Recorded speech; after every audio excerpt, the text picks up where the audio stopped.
وبارك وسلم. الصلاة والسلام عليك يا رسول الله وعلى آلك وأصحابك يا حبيب الله.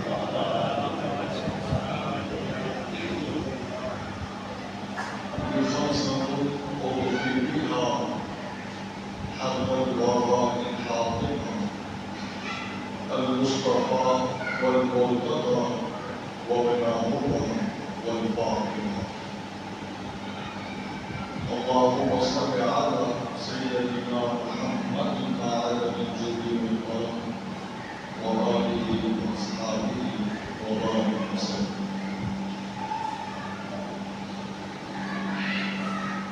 قابل عزت احترام میرے بزرگ اور دوستوں، الحمدللہ آج اللہ رب العزت کے فضل اور کرم سے ہمارے کچھ دوستوں کی درخواست پر میں یہاں آپ کے سامنے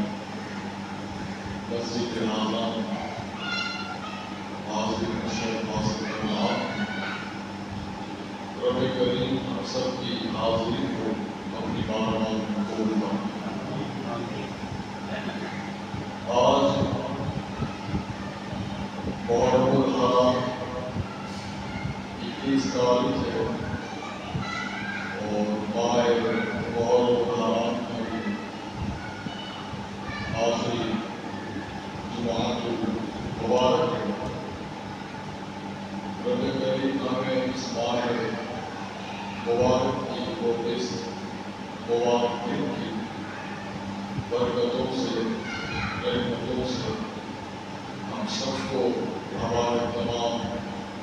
گھر والوں کو دوبارہ مانا۔ ہم سے توجہ بھی اس دنیا فانی سے جو پوچھ کر چکے ہیں، رب کریم سب کی مغفرت فرمائے۔ میں اپنے دوستوں کا اور خاص طور پر جو مسجد کے اعضاء کی جو انتظامیہ ہے ان کا شکریہ ادا کرتے ہوئے اپنی گفتگو کو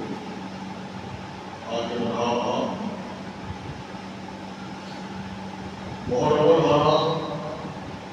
ہم اور آپ جانتے ہیں کہ اس مہینے کو حضور صلی اللہ علیہ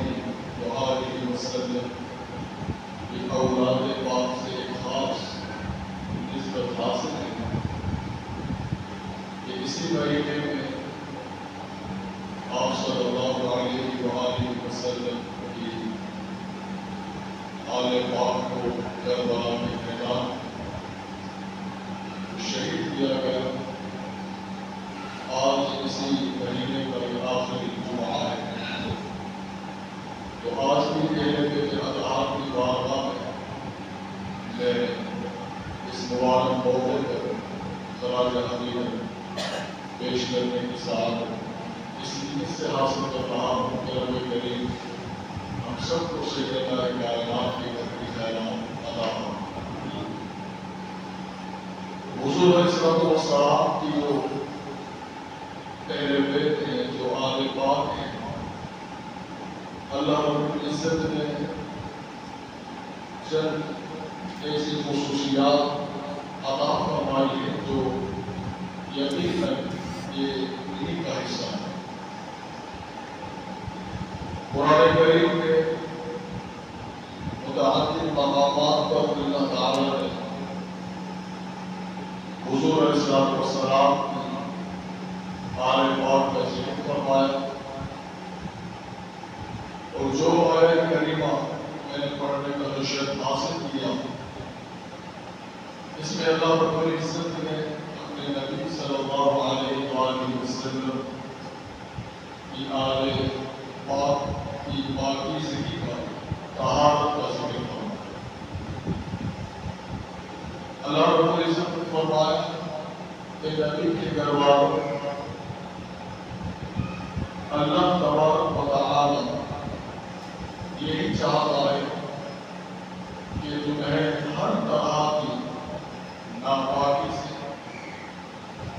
دور فرما دے اور خوب پاک اور صاف فرما دے جیسا رب چاہتا ہے۔ تو حضور علیہ السلام کی آپ کو یہ خصوصیت حاصل ہے کہ اللہ تبارک و تعالی نے انہیں جیسی رب کی شان ہے جیسا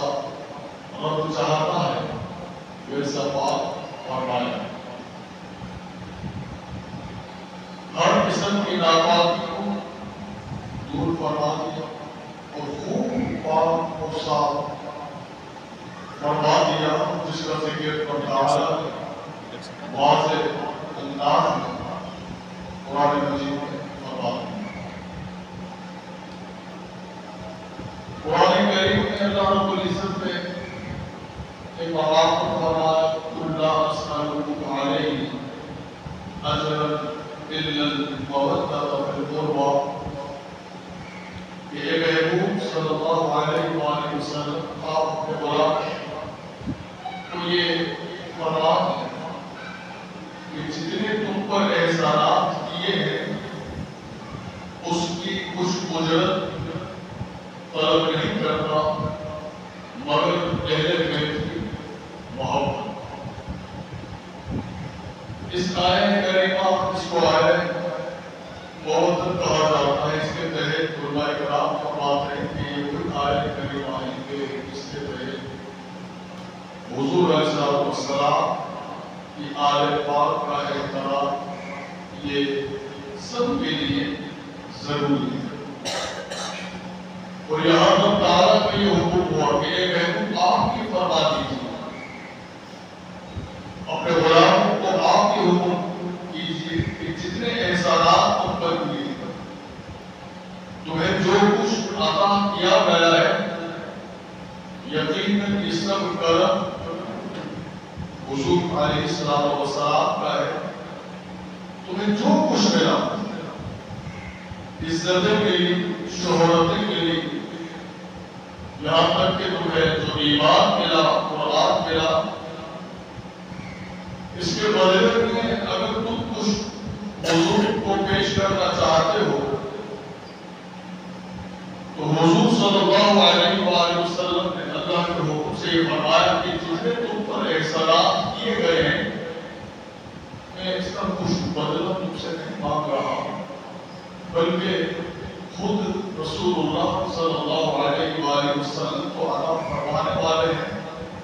آپ نے فرمایا کہ اگر مجھے کچھ دینا چاہتے ہو تو میری اہل بیت سے محبت کرو۔ میں یہ سوال کر رہا ہوں، آج پوری روئے زمین پر جتنے بھی عشاق ہیں ہر شخص اپنی اپنی زبان سے یہ پکار رہا ہے سرکار علیہ السلام کو مدد طلب کر رہا ہے، اپنی خالی جھولیوں کو پھیلا کر بھیک مانگ رہا ہے، اور حضور صلی اللہ علیہ وآلہ وسلم سب کو عطا کرتے ہیں۔ جو جہاں سے مانگ رہا ہے سرکار وہاں سے سن رہے ہیں، اپنی اپنی زبانوں میں سوال کیے جا رہے ہیں، سرکار سب کو عطا کر رہے ہیں، مگر حضور نے بھی ہم سے ایک چیز طلب کی، حضور نے بھی ہم سے کچھ مانگا ہے، اور وہ اللہ کے حکم سے مانگا اور فرمایا کہ اے میرے غلاموں میں بھی تم سے ایک چیز طلب کر رہا ہوں، تم پر جتنے احسانات جو کیے ہیں میں بھی تم سے یہ چاہتا ہوں، ایک چیز کا میں سوال کر رہا ہوں کہ تمہیں جو کچھ بھی ملا ہے میرے ساتھ میں ملا ہے، اور تمہاری جو نجات ہونی ہے قبر میں آخرت میں وہ بھی سرکار کے ساتھ میں ہونی ہے۔ تو کہ میرے غلاموں میں ایک سوال کر رہا ہوں، تم سے میں بھی کچھ طلب کر رہا ہوں، میں یہی مانگتا ہوں کہ میری اہل بیت سے محبت کرو، میری اہل بیت سے محبت کرو، میری اہل بیت کا خیال رکھو، اور میری اہل بیت سے پیار کرو، میری اہل بیت کا احترام کرو۔ یہ سوال حضور صلی اللہ علیہ وآلہ وسلم نے خود فرمایا۔ آج وہ خوش نصیب ہیں وہ احباب کے جن کے دلوں میں صرف محرم ہی میں نہیں بلکہ ہمیشہ کے لیے حضور کی آل کی محبت ہو، جو صحابہ کرام کی محبتوں کو، ان کی عقیدتوں کو، عقائد اہل سنت کو رہتے ہوئے جو اہل بیت اطہار کو اپنے دلوں میں رکھتے ہیں، یقیناً وہ خوش نصیب ہیں۔ کیونکہ آج بھی ہم اور آپ یہ دیکھ سکتے ہیں کہ دنیا کا جو سب سے پاکیزہ جو پانی ہے، صاف و شفاف جو پانی ہے، وہ آب زمزم ہے۔ آب زمزم اس قدر پاک ہے کہ کوئی بھی یہ گستاخی نہیں کر سکتا کہ اس آب زمزم کے پانی کو کسی ناپاک برتن میں ڈال دے، کسی ناپاک گلاس میں ڈال دے۔ قرآن کریم جو اللہ کی کتاب ہے، اللہ کا یہ کلام پاک، جب بھی اس کو ہم کسی کپڑے میں لپیٹتے ہیں تو وہ کپڑا بھی پاک ہوتا ہے، کیونکہ قرآن بھی پاک ہے، آب زمزم بھی پاک ہے، اس کے لیے برتن صاف ہونا چاہیے، پاک ہونا چاہیے۔ قرآن کریم کو جس کپڑے میں ہم رکھتے ہیں ادب سے، احترام سے، وہ جزدان بھی پاک ہونا چاہیے۔ ہم اور آپ جو نیاز پکاتے ہیں، نیازیں کھاتے ہیں، تو اس کے لیے برتن بھی ہم پاک رکھتے ہیں۔ کوئی یہ تصور نہیں کر سکتا کہ ان پاکیزہ چیزوں کو، چاہے زمزم ہو یا قرآن کریم ہو یا کوئی بھی تبرک کے طور پر جو نیاز پیش کی جائے، اس کو کوئی غلط برتن پہ ڈال دے، غلیظ برتن میں جس پر نجاست لگی ہو، ناپاک برتن میں ڈال دے، اور اگر کوئی اس طرح کی حرکت کرے تو ہم اور آپ دیکھ رہے ہو تو ہم کہتے ہیں کہ کیا ہو رہا ہے۔ آپ جو ہے زمزم کو کبھی ناپاک گلاس میں نہیں ڈال سکتے، کیونکہ زمزم یہ پاک ہے، قرآن یہ بھی پاک ہے۔ حضرات گرامی، ایگزیکٹلی زمزم پاک ہے، قرآن پاک ہے، تو حضور صلی اللہ علیہ وآلہ وسلم کی آل بھی پاک ہے۔ تو جس سینے میں حضور کی آل آتی ہے جن دلوں میں، تو وہ خوش نصیب ہوتے ہیں کیونکہ ان کے دل بھی پاک ہے۔ ناپاک دلوں میں اہل بیت کی محبت آ ہی نہیں سکتی کہ جس طرح آب زمزم یہ کسی ناپاک گلاس میں نہیں آ سکتا، تو حضور صلی اللہ علیہ وآلہ وسلم کی جو آل پاک ہے، رب تعالیٰ نے فیصلہ فرما دیا ہے کہ نبی کے گھر والوں ہم نے تمہیں پاک کر دیا، جیسے رب کی شان ہے۔ تو اب یہ پاکیزہ ہستیاں یہ کسی ناپاک دلوں میں نہیں آ سکتی، تو جو بھی اہل بیت کے ساتھ ہے وہ پاک ہے۔ ہم کہتے ہیں جناب ابو بکر صدیق بھی پاک ہے، کہیں سبحان اللہ، صدیق اکبر پاک ہے کیونکہ اہل بیت کے ساتھ ہے۔ عمر بن خطاب جو پاک ہیں اہل بیت کے ساتھ ہے۔ عثمان پاک ہے اہل بیت کے ساتھ ہے۔ اب چاہے بلال ہو، ابو ہریرہ ہو، سلمان فارسی ہو، سرکار کی پوری کے مقدس صحابہ کرام کی جماعت، یہ بھی پاک ہے کیونکہ اہل بیت کے ساتھ ہے۔ تو آج بھی جو سنی غیر مند مسلمان ہے، جو بھی پاک ہے وہ آج بھی اہل بیت کے ساتھ ہے۔ آج بھی ان کے دلوں میں اہل بیت کی محبت زندہ ہے، اور آج بھی ان کے دل اہل بیت اطہار کی محبت سے سرشار ہے۔ اور ہر چیز کی حضرات کرام جب آپ یہ پہچان سکتے ہیں، جیسے قرآن کریم میں اللہ نے یہ فرمایا، هل يستوي الذين يعلمون والذين لا يعلمون، کہ علم والے اور بے علم کے کبھی برابر نہیں ہو سکتی، کیونکہ علم والے جو ہے یہ زندہ ہے، اور جو بے علم ہے، جو علم سے دور ہے، جو جہالت ہے، وہ مردہ ہے۔ تو قرآن یہ فرمایا کہ علم والے اور بے علم برابر نہیں ہو سکتے۔ اسی طرح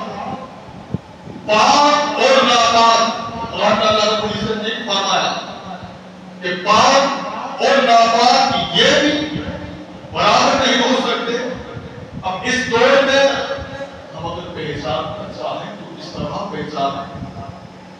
ہم رات کو جو پہچانتے ہیں تو رات کی پہچان دن سے ہوتی ہے کہ جب سورج شروع ہوتا ہے تو ہمیں اس بات کا احساس ہوتا ہے کہ رات بھی ہے، اور جب رات کو پہچاننا ہو تو اس کی پہچان دن سے ہے، ہر چیز کی ضد ہے۔ ہم سردی کو پہچانتے ہیں گرمی سے، گرمی کی پہچان سردی سے۔ پاک اور ناپاک کو کس طرح پہچانا جائے تو حضرات گرامی اللہ رب العزت نے قرآن کریم کی فیصلہ فرما دیا ہے کہ لوگوں جو نبی صلی اللہ علیہ وآلہ وسلم کی جو آل ہے وہ پاک ہے، ہم نے اسے پاک کیا ہے، ہر قسم کی ناپاکی دور کر دی ہے، غلاظت دور کر دی ہے اور خوب پاک اور صاف کر دیا ہے۔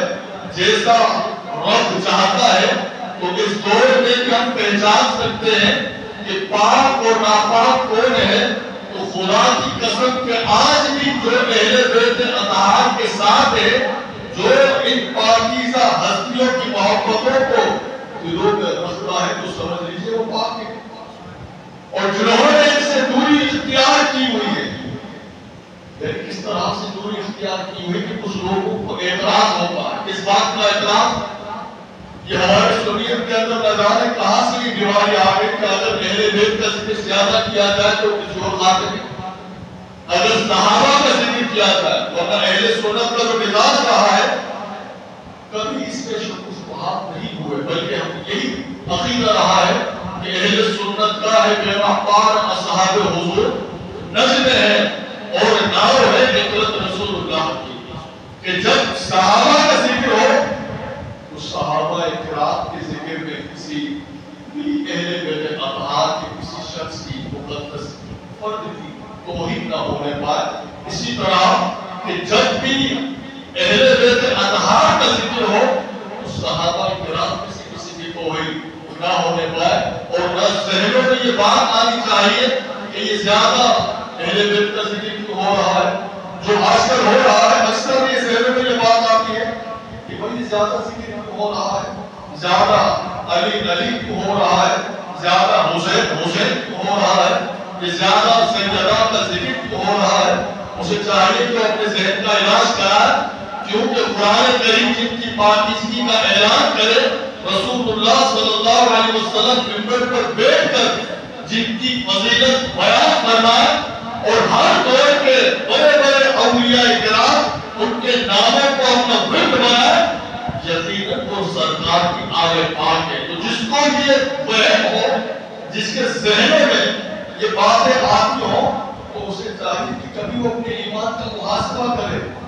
ہر چیز کی بیماری کو ٹیسٹ کرنے کے لیے آج کل ہم اور آپ جانتے ہیں کہ بلڈ ٹیسٹ کیا جاتا ہے، کچھ بھی شوگر ٹیسٹ کرنا ہو تو بلڈ ٹیسٹ کروائیے، کسی کو کوئی اسٹروک ہو تو وہ بلڈ ٹیسٹ کروائیے، کیونکہ بلڈ ٹیسٹ کے اندر جسمانی جو بیماری جو بھی ہوتی ہے بلڈ ٹیسٹ کے ذریعے ہم پہچان دیتے ہیں۔ کبھی کبھی ہمیں ایمان کو بھی چیک کرنا چاہیے کہ کہیں ہمیں روحانی بیماری تو نہیں لگی ہوئی، کہیں ہمارا ایمان کمزور تو نہیں ہو رہا۔ اس کو چیک کرنے کے لیے اہل بیت اطہار کی محبت ہے۔ اگر اہل بیت اطہار کی محبت ہے تو خدا کا شکر ادا کرنا چاہیے کہ اس نے ان دلوں کو منتخب کر لیا ہے کہ جو دل پاک ہیں وہ انہی پاکیزہ دلوں میں اللہ تعالیٰ نے نبی کی آل کو ڈال دیا۔ تو آج جو پاکیزہ لوگ ہیں جو اہل بیت اطہار سے، صحابہ کرام سے جو محبت کرنے والے ہیں، وہ کبھی ان کے ذہنوں میں یہ بات نہیں آتی۔ اکثر لوگ یہ کہتے ہیں کہ یار آپ زیادہ حسین کا ذکر کیوں کرتے ہیں، آپ زیادہ حسین کیوں کر رہے ہوتے ہیں، کربلا کو جو اتنی پذیرائی کو حاصل ہے بالآخر کیوں ہے، جگہ تو اور بھی ہوئی، اور یہ کربلا جو برپا ہوا، کربلا میں جو کچھ معاملہ ہوا تو شہادتیں ہوئی، تو اس کو ہر سال کیوں ریپیٹ کیا جاتا ہے، ہر سال کیوں بیان کیا جاتا ہے، ہر سال کیوں یہ ماحول جو اہل بیت اطہار کی محبتوں کا جو آج سے نہیں بلکہ یہ جو علاقہ ہے، جو بابا جزیرہ ہو یا بھٹ جزیرہ ہو، یہ جہاں سے بھی ہم آئے ہیں تو ہم نے تو جب سے ہوش سنبھالا ہے تو ہمیں تو تعلیم ہی یہی دی ہوئی ہے کہ ہمیشہ حسین کو، حسن کو، علی کو اپنے دل میں رکھنا، بچپن سے تعلیم دی جاتی ہے۔ آج جس موڑ میں ہم آ چکے ہیں، ہمارے سامنے اگر اہل بیت کا ذکر ہو رہا ہوتا ہے تو چہروں پر بتائے ہوئے ہوتے ہیں، مختلف بھی سوچیں آ رہی ہوتی ہے۔ ایک بات عرض کر رہا ہوں حضرات گرامی، ہم حسین حسین جو کرتے ہیں، حسن حسن یا علی علی جو کرتے ہیں، اہل سنت کے عقائد پر رہتے ہوئے، جو نظریہ اہل سنت ہے اس پر رہتے ہوئے اگر کوئی شخص اہل بیت کا ذکر کرے اور پھر کوئی یہ سوچ لائے تو اسے چاہیے کہ وہ اپنے ذہن کا علاج کرے، کیونکہ اس کے ذہن کا ناصیت چھا چکی ہے کہ ہم رازیت کے رنگ میں، ضد میں اس قدر آگے نکل چکے ہیں کہ ہم خود راستی بن چکے ہیں، اور ان مقدس ہستیوں کے ذکر کو، ان کی محبتوں کو کسی اور کے خاطر میں ڈال کر ہم یہ برداشت نہیں کر پاتے کہ یہ زیادہ حسین حسین کیوں ہو رہا ہے، زیادہ علی علی کیوں ہو رہا ہے، بلکہ کربلا کے میدان میں حضرت عمر نے اپنے خون کا نذرانہ دے کر قیامت تک کے لیے ہمیں اصول دے دیا، ہمیں یہ پیغام دے دیا کہ لوگوں ذرا پہچانو کہ حسین کیا ہے، حسین کی ذات پاک کیا ہے، حسین کی ہستی کیا ہے۔ کہ کربلا کے میدان میں بھی دو نظریات تھے، دو قید تھے، ایک حسینی تھا اور ایک یزیدی قید تھا۔ نمازیں تو یہاں بھی تھی، نمازیں وہاں بھی تھی، اور روزے یہاں بھی تھے، روزے وہاں بھی تھے، قرآن کی تلاوتیں یہاں بھی پڑھی جا رہی تھی، قرآن وہاں بھی پڑھا جا رہا تھا، مگر فرق کیا تھا؟ یہ تو جناب حضرت عمر نے اپنے خود کا نذرانہ دے کر یہ بتا دیا کہ تم ہم سے پوچھ رہے ہو کہ حسین کیا ہے، حسین کا مقام کیا ہے، کہ اسلام کے اعلیٰ مذہب سے صرف حسین کو نکال دیا جائے تو صرف حسین کو نکال دیا جائے اعلیٰ مذہب سے اسلام کے، تو یزیدیت کے سوا کچھ رہتا ہی نہیں، کہ صرف حسین کو نکال دیا جائے، کہ اسلام سے اگر حسین کو ریموو کر دیا جائے تو یزیدیت کے سوا کچھ رہتا نہیں۔ تو ہم سے اگر سوالات کیے جائے کہ حسین حسین کرتے ہو، ہم نے کہا کہ ہم نہیں کرتے، ہم نے تو رسول اللہ صلی اللہ علیہ وآلہ وسلم کے ارشادات کو جو سنا کہ جمعہ المبارک کا دن ہے، امام حسن اور امام حسین پاک کے جو بچپن کا زمانہ ہے، اکثر اور بیشتر ایسا ہوگا کہ سرکار مولا حسین کے مسجد میں تشریف لاتے، جمعہ کا دن ہوگا، حضور خطبہ ارشاد فرما رہے ہوتے، حسین پاک کو دیکھ کر آپ اپنا خطبہ روک دیتے،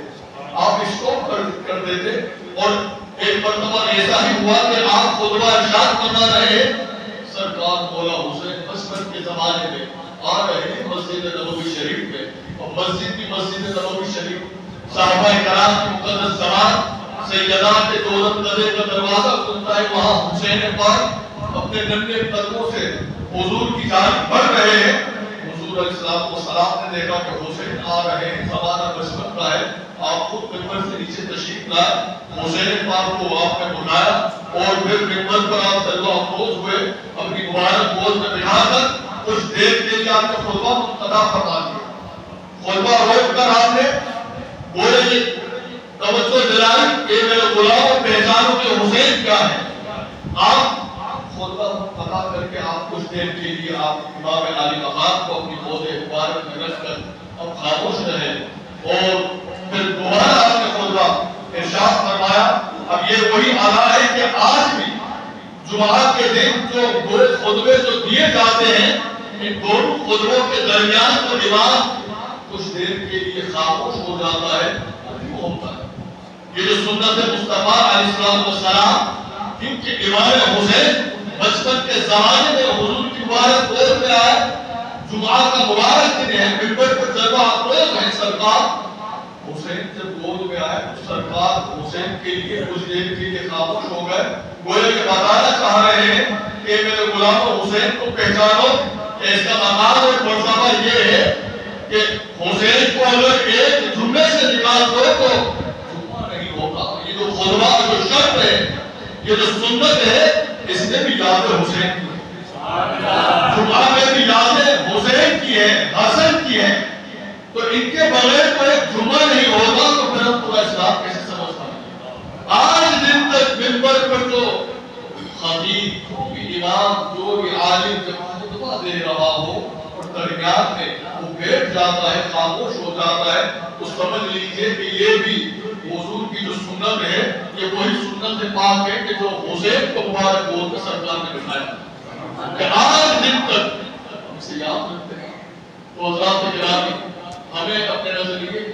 اپنے عقائد کو ویسا ہی رکھنا چاہیے کہ جیسے بزرگوں نے ہمیں تعلیم دی ہے کہ اہل بیت اطہار اور صحابہ کرام ان سے عقیدت اور محبت یقیناً یہی ہمارے نجات کا ذریعہ ہے. تو جب بھی اہل بیت کا نام لیا جائے اہل بیت کا ذکر ہو تو ہمیں یہ ناپاک سوچ ہرگز جو شیطان کی جانب سے نہیں آنی چاہیے. یہ ناسیوں کا طریقہ ہے اور جو بھی اہل بیت اطہار کا ذکر اگر صحابہ کو چھوڑ کر رہا ہے تو سمجھ لیجیے کہ پھر وہ ہمارے میں سے نہیں. اگر کوئی ابو بکر صدیق کے گھر کی خیرات لے رہا ہو عمر فاروق اعظم کی خیرات لے کر کوئی اگر ذکر اہل بیت کر رہا ہو یہی نظریہ ہے اور یہی عقائد اہل سنت ہے. یہ ہمارے بزرگوں کا طریقہ رہا ہے. اللہ کریم ہمیں اہل بیت اطہار اور صحابہ کرام کی ہمیشہ باقی رہنے والی دلوں میں محبت عطا فرمائے. رب تعالیٰ کی مبارک نصیحت کے صدقے ہم پر ہمارے تمام گھر والوں پر رب تعالیٰ خاص فضل اور کرم فرمائے. آمین وآخر دعوانا ان الحمدللہ رب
ایمان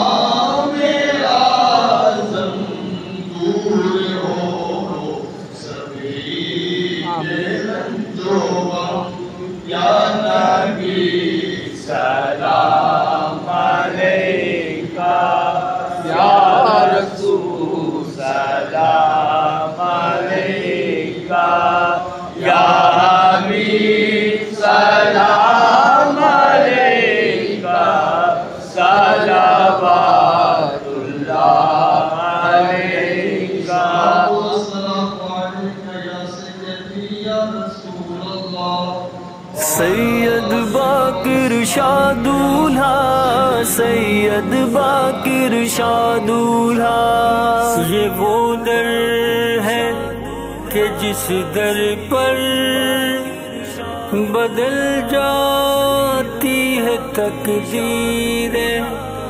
میری بگیڑی بنا دو تم نے لاکھوں کی بنائی ہے سید